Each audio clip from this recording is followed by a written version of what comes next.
She knows it's coming on.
So here is the little drone, and you turn it on, and then you turn this on and it beeps. Just do that and it's linked. And if you let it sit for a long time, it will unlink and you might have to turn on and off the controls or just flick the throttle up and down. And the hardest part is just getting a light touch on the throttle, because it will jump up, but you can catch it. It has its little trick mode where you show the remote. When I push in on the remote and then it beeps, and then you move in a direction and it'll flip in that direction that you push. And it turns.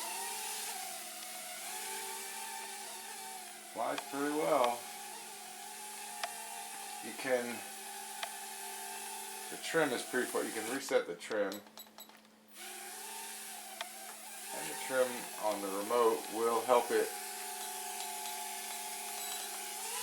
stabilize quite a bit, but the up and down, you always have to maneuver the throttle to keep it level.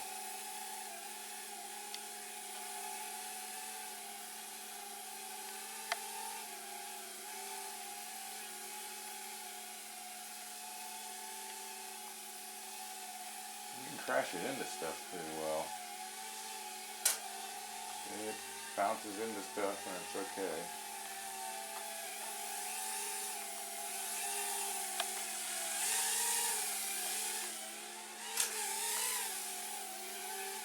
Bang into the wall, bang into the ceiling.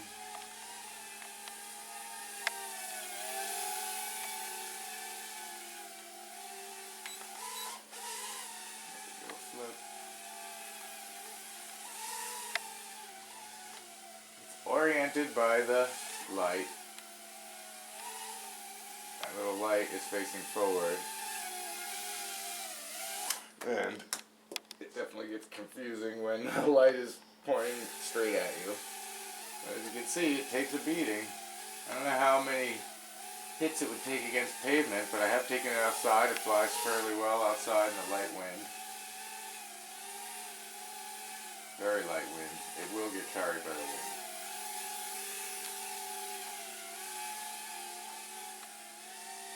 A lot of fun to fly around though. You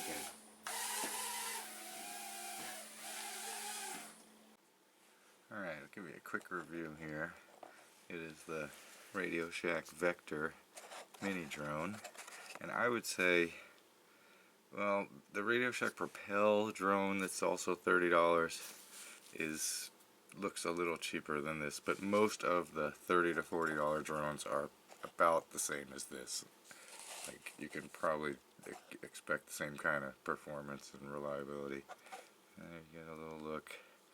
It's got the little tiny on switch here, and you will have to charge it up the first time you get it.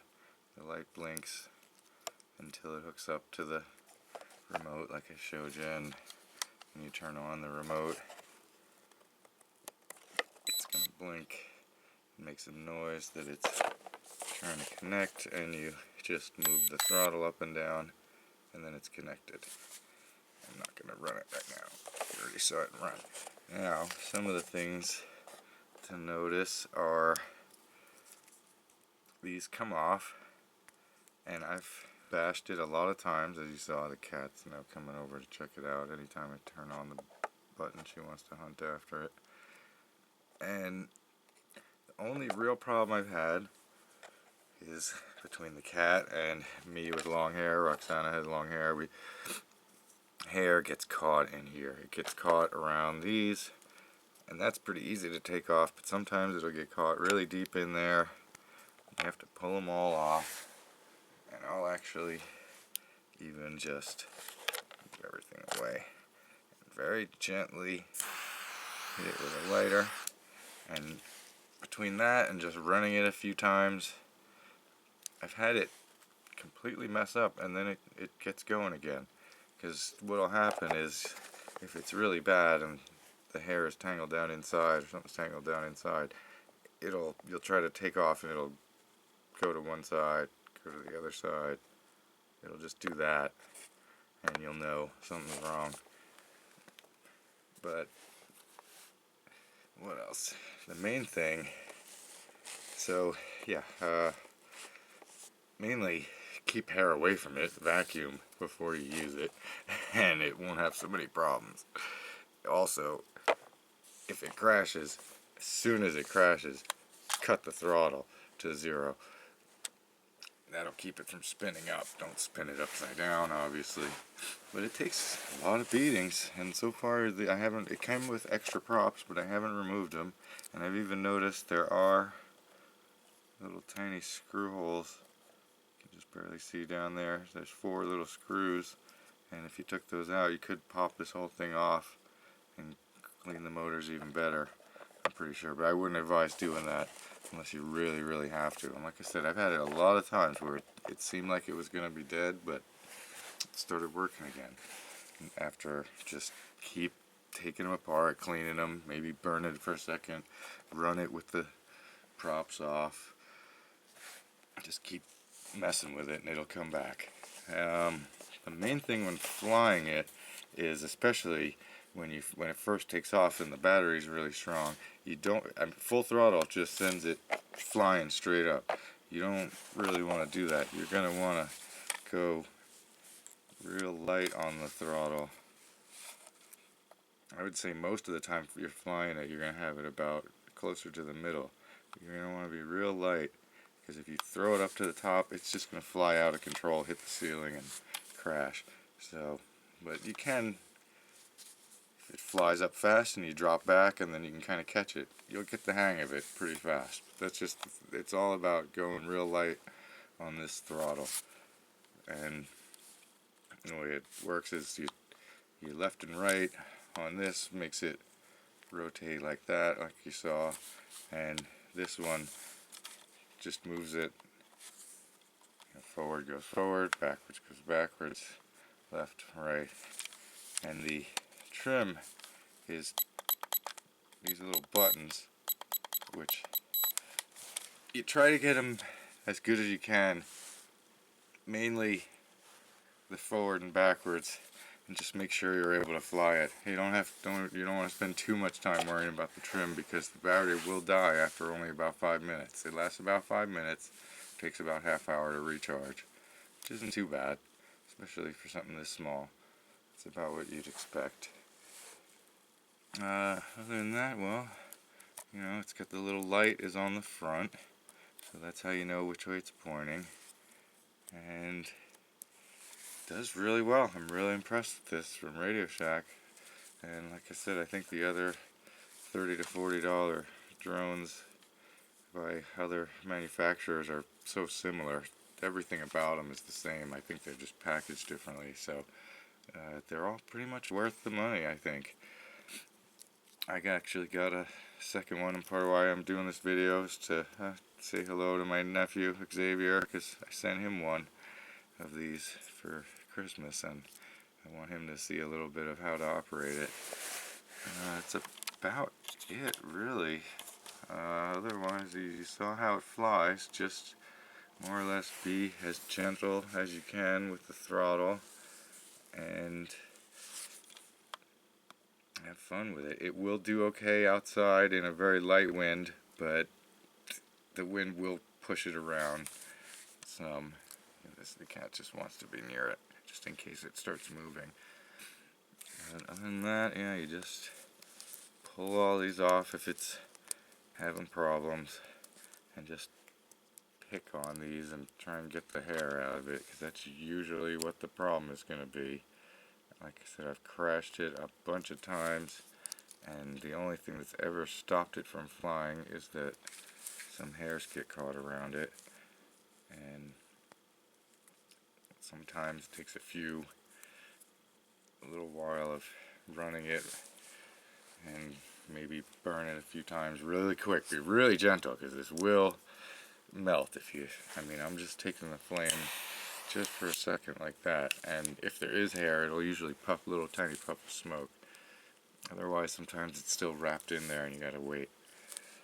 Just keep flying it and it'll fly, like, eventually. But also, if you turn it off, or if you even let it sit for too long without flying it while it's on, it might lose contact. See, the light is on, and then it has, see there, it's, this one, there, it goes straight up.